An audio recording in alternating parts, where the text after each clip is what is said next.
সামান্য একটু সুজি দিয়ে বাড়িতেই যে এত সুন্দর দোকানের মতো কাঁচাগোল্লা মিষ্টি বানানো যায়, কে না দেখলে কেউ বিশ্বাসই করবে না। একদম কম সময়ের মধ্যেই দোকানের মতো কাঁচাগোল্লা বাড়িতেই বানিয়ে ফেলা যায়। এটি ভেঙে দেখাবো ভেতরটা কতটা সুন্দর হয়েছে। এই দেখো বন্ধুরা, কতটা সুন্দর হয়েছে ভেতরটা, দেখে বোঝারই কোনো উপায় নেই সুজির মিষ্টি এটা। ভেতরটাও দেখো বন্ধুরা কতটা সুন্দর দানা দানা ভাব। এটা যখন খাওয়া হবে তখন কিন্তু সুজির বলে মনেই হবে না। নমস্কার বন্ধুরা, মৌমিতা ইয়াম্মি কিচেনে তোমাদেরকে অনেক স্বাগত জানিয়ে আমি চলে এসেছি আজকে আবার একটা নতুন রেসিপি নিয়ে। আর আজকে আমি বানাবো একটা মিষ্টি রেসিপি। কোনো রকম দুধ ছানা ছাড়াই আজকের এই মিষ্টিটা বানিয়ে দেখাবো। সামান্য একটু সুজি দিয়ে আজকে আমি কাঁচাগোল্লা বানিয়ে দেখাবো। কাঁচাগোল্লা তো আমরা সবসময় মিষ্টি দোকান থেকে কিনে খাই, কিন্তু সামান্য সুজি দিয়ে বাড়িতেই যে এত সুন্দর কাঁচাগোল্লা বানানো যায়, একবার এই পুরো রেসিপিটা না দেখলে বন্ধুরা তোমরা বিশ্বাসই করবে না। সেই কাঁচাগোল্লা রেসিপিটাই তোমাদের সাথে আজকে শেয়ার করব। তোমরা প্রথম থেকে শেষ পর্যন্ত দেখতে থাকো। আশা করি আজকের রেসিপি তোমাদের খুব ভালো লাগবে। ভালো লাগলে একটা লাইক করে চ্যানেলটা সাবস্ক্রাইব করে আমার পাশে থাকবে। আর এখনও যারা নতুন বন্ধুরা আমার রেসিপিগুলো দেখছো, চ্যানেলটা সাবস্ক্রাইব করোনি, তারা প্লিজ প্লিজ প্লিজ আমার চ্যানেলটা সাবস্ক্রাইব করে আমার পাশে থাকবে। আর ফেসবুক থেকে দেখে থাকলে পেজটিকে ফলো করে দেবে। তো বন্ধুরা চলো রেসিপিটা শুরু করে দিই। আজকের এই সুজির কাঁচাগোল্লাটা বানানোর জন্য সবার প্রথমে উনুনটা ধরিয়ে নিতে হবে। সেই জন্য উনুনটা ধরিয়ে কড়া বসিয়ে দিয়েছি। কড়ার মধ্যে এখন দিয়ে দেবো সুজি।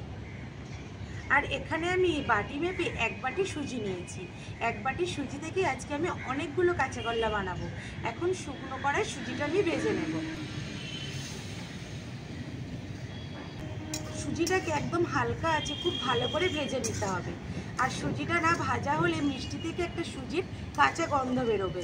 আর এখন কিন্তু একদম লো আছে এই সুজিটা ভেজে নিতে হবে, কারণ সুজিটা লাল হয়ে গেলে মিষ্টিটা দেখতে ভালো লাগবে না। এখানে সুজিটা খুব ভালো করে আমি ভেজে নিয়েছি। এটা এখন ঠান্ডা করার জন্য ঢেলে নেব।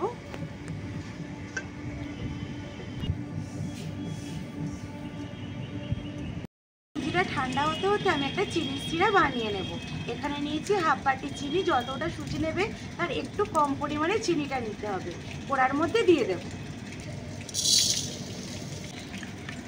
আর দেব একদম অল্প পরিমাণে একটু জল।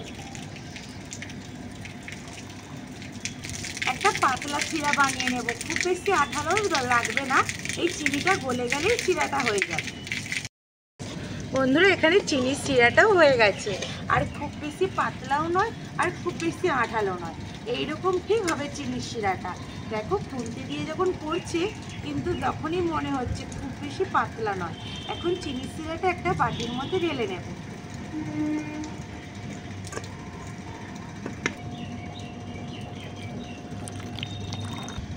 যতটা আমি সুজি নিয়েছি তার হাফ নিয়ে নেব গুঁড়ো দুধ। এই গুঁড়ো দুধটা দিয়ে কাঁচাগোল্লাগুলো বানালে খেতে খুবই ভালো লাগে, সেই জন্য এখানে আমি দিয়ে দেব গুঁড়ো দুধ। আর এখানে 10 টাকা দামে 1 প্যাকেট গুঁড়ো দুধ নিলেই হয়ে গেছে। যেহেতু আমি এরকম বাটির 1 বাটি সুজি নিয়েছি আর এরকম বাটির হাফ বাটি আমি গুঁড়ো দুধ নিয়েছি। সুজির সাথে গুঁড়ো দুধটা খুব ভালো করে আমি মিশিয়ে নেব।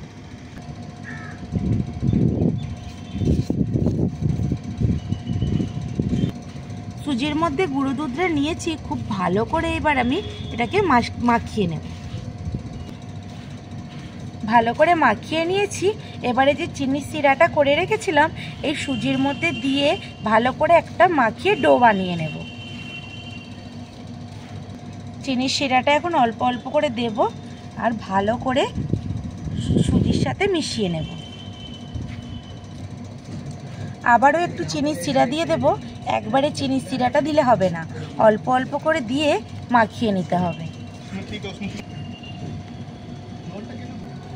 খুব ভালো করে এখানে আমি সুজিটা চিনির সিরা দিয়ে ভালো করে মাখিয়ে একটা ডো বানিয়ে নিয়েছি। ডোটা ঠিক এইরকমভাবে মাখিয়ে নিয়েছি। এবার এখান থেকে আমি অল্প অল্প করে লিচি নিয়ে কাঁচাগোল্লার শেপ দিয়ে নেব। এইরকমভাবে আমি অল্প করে ডো নিয়ে নেব। নিয়ে হাতের তালুতে এইভাবে একটু মুঠো করে নেব। হাতে করে এইভাবে একটু মুঠো করে নিলেই কাঁচাগোল্লাগুলো দেখো কত সুন্দর হয়ে যাবে। এটা এখন এইরকমভাবে বানিয়ে আমি একটা প্লেটের মধ্যে রাখবো। আমি এখানে হাতের মধ্যে একটু ডো নিয়েছি, নিয়ে এইভাবে একটু মুঠো করে নেব। আর একদম বন্ধুরা দেখো দোকানের মতোই দেখতে লাগছে একদম কাঁচা গল্লাগুলো। কে বলবে যে বাড়িতেই বানানো, বলবে দোকান থেকেই কিনে নিয়ে এসেছি। এইভাবেই আমি প্রত্যেকটা কাঁচা গল্লার শেপ দিয়ে নেব। বন্ধুরা দেখো এখানে সামান্য একটু সুজি দিয়ে কতগুলো কাঁচাগোল্লা মিষ্টি বানিয়েছি। তোমরাও বাড়িতে ঠিক এইরকম কাঁচাগোল্লা মিষ্টিটা বানিয়ে দেখতে পারো। যেমন কম সময়ে হয়ে যায়, তেমন খেতেও হয় একদম দোকানের মতো। দোকানের থেকে কোনো অংশে কম নয়। এটা দেখতে সুন্দরের জন্য আমি আরেকটু সাজিয়ে নেব। ওপর থেকে একটা করে এইভাবে কিশমিশ আমি রেখে দেব, যাতে দেখতে ভালো লাগে। আর মিষ্টি দোকানে আমরা যখন কাঁচা গল্লা কিনতে যাই, গাটা কিন্তু ঠিক এইরকম দানা দানা ভাব থাকে। আর এখন দেখো ঠিক সুজির মিষ্টিটাও এরকম দানা দানা হয়েছে। দেখে কেউ বুঝতেই পারবে না যে বাড়িতে বানানো এটা সুজির কাঁচা গল্লা। কাঁচা গল্লার ওপরে এইভাবে একটা করে কিশমিশ দিয়ে দেওয়ার পরে দেখতে আরও কত বেশি সুন্দর লাগছে দেখো বন্ধুরা। মিষ্টিগুলো একটা ছোট প্লেটের মধ্যে সাজিয়ে নিয়েছি। কতটা সুন্দর লাগছে দেখো বন্ধুরা। মিষ্টি ভেঙে দেখাবো ভেতরটা কতটা সুন্দর হয়েছে। এই দেখো বন্ধুরা কতটা সুন্দর হয়েছে ভেতরটা। দেখে বোঝারই কোনো উপায় নেই সুজির মিষ্টি এটা।